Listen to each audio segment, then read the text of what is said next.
Hello दोस्तों, स्वागत है आप लोगों का जय हिंद क्लासेस में। आज मैं आप लोगों को प्राचीन भारत के इतिहास में से सिंधु घाटी सभ्यता से रिलेटेड इम्पोर्टेंट क्वेश्चन का पार्ट 2 बताऊंगा, जो कि एसएससी जीडी के लिए मोस्ट इम्पोर्टेंट है। जैसा कि आप लोग जानते हैं कि इसमें एक क्वेश्चन से हम सब अनेक क्वेश्चन के बारे में विस्तारपूर्वक जान सकेंगे। इसलिए आप लोगों से निवेदन है कि वीडियो को शुरू से लेकर अंत तक पूरा देखें तथा साथ ही चैनल को सब्सक्राइब करना ना भूलें और लाइक करना भी ना भूलें।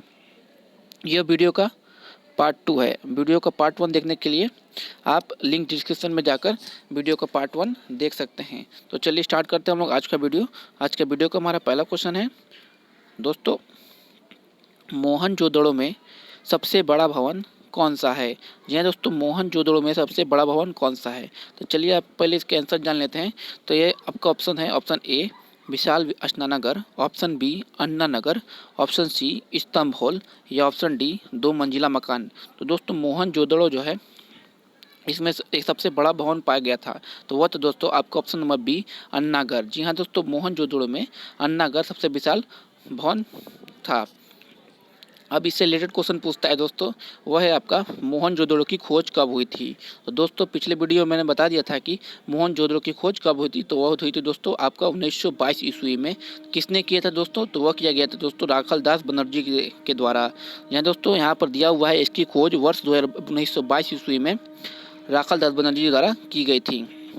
और यहाँ पर अन्नागढ़ के अलावा, मोहनजोदड़ो में अन्नागढ़ के अलावा यहाँ पर बहुत सारी चीज़ें पाई गई थी, जैसे कि महाविद्यालय भवन, पुजारी की मूर्ति, पशुपतिनाथ शिव की मूर्ति। यहाँ पर सबसे बड़ा विशाल स्नानागार भी पाया गया है। जी हाँ दोस्तों, मोहनजोदड़ो में विशाल स्नानागार भी पाया जाता है। इसी के साथ हम लोग बढ़ते हैं अगले क्वेश्चन तरफ। हमारा क्वेश्चन है, निम्नलिखित विद्वानों में से हड़प्पा सभ्यता का सर्वप्रथम खोजकर्ता कौन था।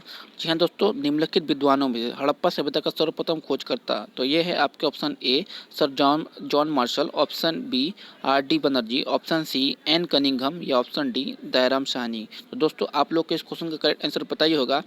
यह होता है सर्वप्रथम हड़प्पा की खोज किए गए थे, तो वह किया गया था दोस्तों आपका option number D Dayaram Sahni द्वारा। जी हाँ दोस्तों, वर्ष 1922 ईस्वी में,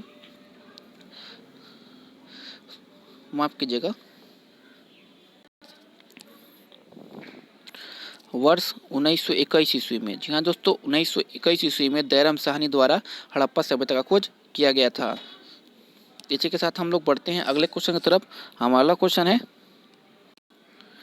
कालीबंगन स्थित है। जी हाँ दोस्तों, कालीबंगन स्थित है आपका ऑप्शन नंबर ए उत्तर प्रदेश में, ऑप्शन बी सिंध में, ऑप्शन सी राजस्थान में या ऑप्शन डी गुजरात में। दोस्तों कालीबंगन जो स्थित है वह है आपका ऑप्शन नंबर सी राजस्थान में। जी हाँ दोस्तों, कालीबंगन जो है वह राजस्थान में स्थित है। तो कालीबंगन इससे रिलेटेड और क्वेश्चन पूछता है, तो वह होता है दोस्तों कि कालीबंगन की खोज कब हुई। तो दोस्तों कालीबंगन सभ्यता की खोज जो हुई थी 1953 ईस्वी में। यह हड़प्पा कालीन स्थल है। जी हाँ दोस्तों, कालीबंगन जो है वह एक हड़प्पा कालीन स्थल है, जिसकी खोज 1953 में किसके द्वारा की गई थी दोस्तों, तो ये ए घोष के द्वारा की गई थी। यहाँ पर जुते हुए खेत के साथ यहाँ पर एक निशान मिला गया है। यहाँ पर अग्निकुंड के साक्ष्य भी मिले हैं, हल के निशान के भी साक्ष्य मिले हैं, वन कुंड के या हल के निशान के भी साक्ष्य मिले हैं। तो दोस्तों इसी के साथ हम लोग बढ़ते हैं अगले क्वेश्चन की तरफ। हमारा क्वेश्चन है, हड़प्पा वासी किस वस्तु के उत्पादन में अग्रणी थे। तो दोस्तों हड़प्पा वासी उत्पादित थे आपके ऑप्शन नंबर सी कपास के। जी हाँ दोस्तों, क्योंकि हड़प्पा सभ्यता के विकसित व्यापार का आधार कृषि था, इसलिए वहाँ संभवतः कपास उत्पादन में अग्रणी थे।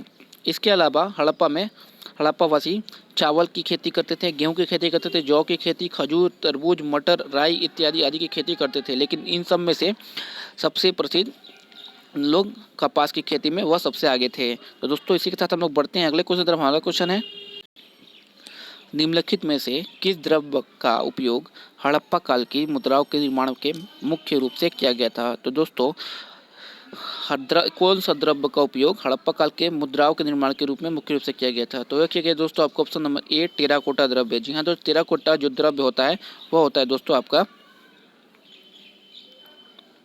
वो होता है आग में पकी मिट्टी। जी हाँ दोस्तों, आग में पकी मिट्टी के द्वारा जो द्रव्य बनता है आग में पट्टी। टेराकोटा का अर्थ होता है दोस्तों आग में पकी मिट्टी की बनी हुई मोहरें। तो दोस्तों इसी के साथ हम लोग बढ़ते हैं अगले क्वेश्चन तरफ। हमारा क्वेश्चन है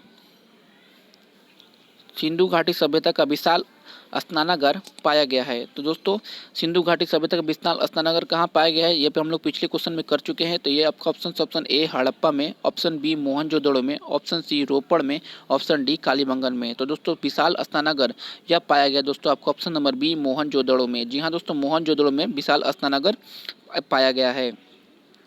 मोहनजोदड़ो की खोज कब हुई थी दोस्तों, तो यह खोज गई थी 1922 ईस्वी में। किसके द्वारा, राखालदास बनर्जी के द्वारा। यह क्वेश्चन पूछता है तो इसलिए आप लोग उतार लीजिए। तो इसी के साथ हम लोग बढ़ते हैं अगले क्वेश्चन तरफ। हमारा क्वेश्चन है निम्नलिखित में से किस देश ने भारत से मोहनजोदड़ो के प्रसिद्ध नर्तक कन्या की प्रतिमा वापस देने के लिए कहा है। तो जी हाँ दोस्तों, निम्नलिखित में से किस देश ने मोहनजोदड़ो के प्रसिद्ध नर्तक कन्या की प्रतिमा वापस देने के लिए भारत से कहा है। तो वे आपका option A Bangladesh, option B Bhutan, option C चीन या ऑप्शन डी पाकिस्तान। तो दोस्तों इस क्वेश्चन का करेक्ट आंसर हो जाता है आपका ऑप्शन नंबर डी पाकिस्तान, क्योंकि मोहनजोदड़ो जो खोज हुई थी वह वर्तमान में लड़काना जिले के सिंधु घाटी से मिली है, तो जो वर्तमान में पाकिस्तान का हिस्सा है। इसलिए पाकिस्तान उसे अपना हक बताकर पाकिस्तान उसे भारत से वापस करने के लिए कह रहा है। दोस्तों इसी के साथ हम लोग बढ़ते हैं अगले क्वेश्चन तरफ। हमारा क्वेश्चन है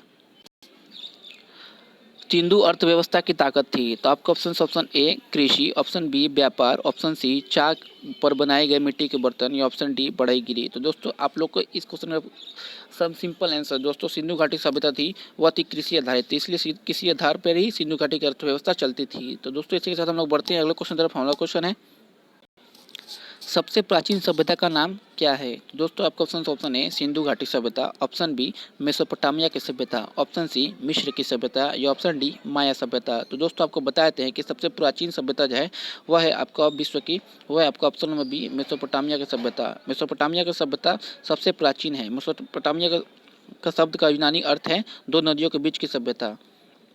इसी के साथ हम लोग बढ़ते हैं अगले क्वेश्चन तरफ। हमारा क्वेश्चन है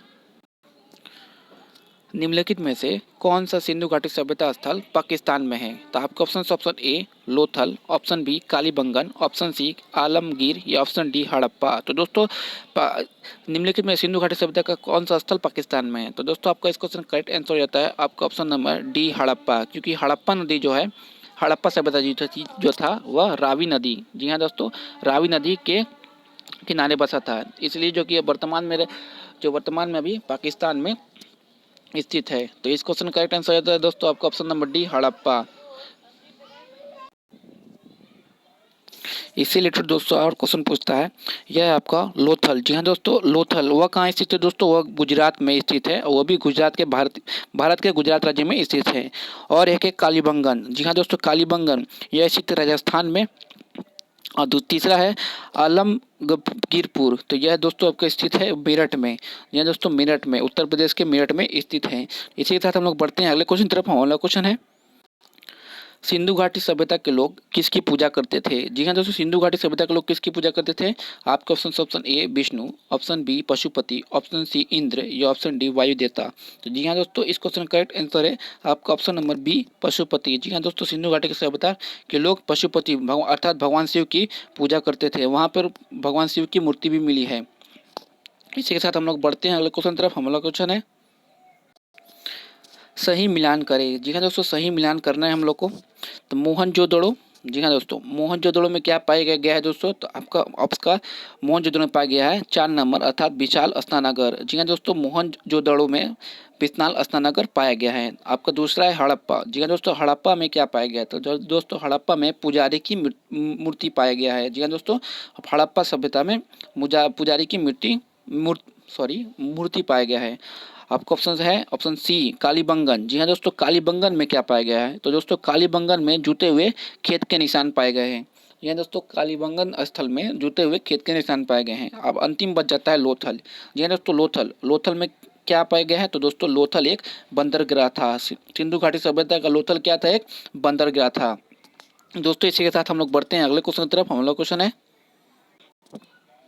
सिंधु घाटी सभ्यता के शहरों की गलियां कैसी थी। जी हाँ दोस्तों, सिंधु घाटी सभ्यता की गलियां जो थी वह थी आपके ऑप्शन नंबर ए चौड़ी और सीधी। जी हाँ दोस्तों, क्योंकि सिंधु घाटी नगरीय सभ्यता थी इसलिए वहाँ की गलियां जो थी चौड़ी थी और सीधी होती थी। दोस्तों इसी के साथ हम लोग बढ़ते हैं अगले क्वेश्चन तरफ। हमारा क्वेश्चन है निम्नलिखित में से किस नदी के किनारे हड़प्पा और मोहनजोदड़ो के अवशेष पाए गए थे? जी हाँ दोस्तों, हड़प्पा और मोहनजोदड़ो के अवशेष किस नदी के किनारे पाए गए थे? तो है आपके option A Ravi, option B Sindhu, option C Beas या ऑप्शन डी ए और बी दोनों। तो दोस्तों हड़प्पा सभ्यता थी वह विकसित हुई थी दोस्तों आपको ऑप्शन नंबर ए रावी में, और मोहनजोदड़ो वह विकसित हुई थी आपको ऑप्शन नंबर बी सिंधु में। तो इस कथन के अनुसार आपको ऑप्शन नंबर डी ए और बी दोनों अर्थात रावी और सिंधु नदी दोनों किनारे हड़प्पा और मोहनजोदड़ो के अवशेष पाए गए थे। इस क्वेश्चन करेक्ट आंसर हो जाता है दोस्तों आपका ऑप्शन नंबर डी ए और बी दोनों। तो इसी के साथ हम लोग बढ़ते हैं अगले क्वेश्चन की तरफ। हमारा क्वेश्चन है सिंधु घाटी सभ्यता की लिपि कैसी है? तो दोस्तों सिंधु घाटी सभ्यता की लिपि थी आपका option number A Tamil, option B Kharosthi, option C अज्ञात या ऑप्शन डी ब्रह्मी।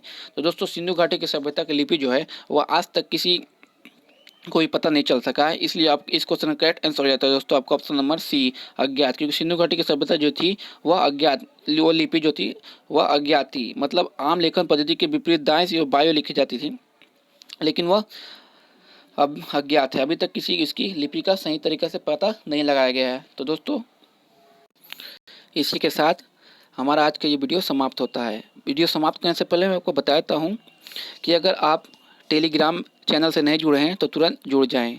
साथ ही वीडियो को सब्सक्राइब करें, चैनल को सब्सक्राइब करें, वीडियो को ज़्यादा से ज़्यादा शेयर करें तथा लाइक देना ना भूलें।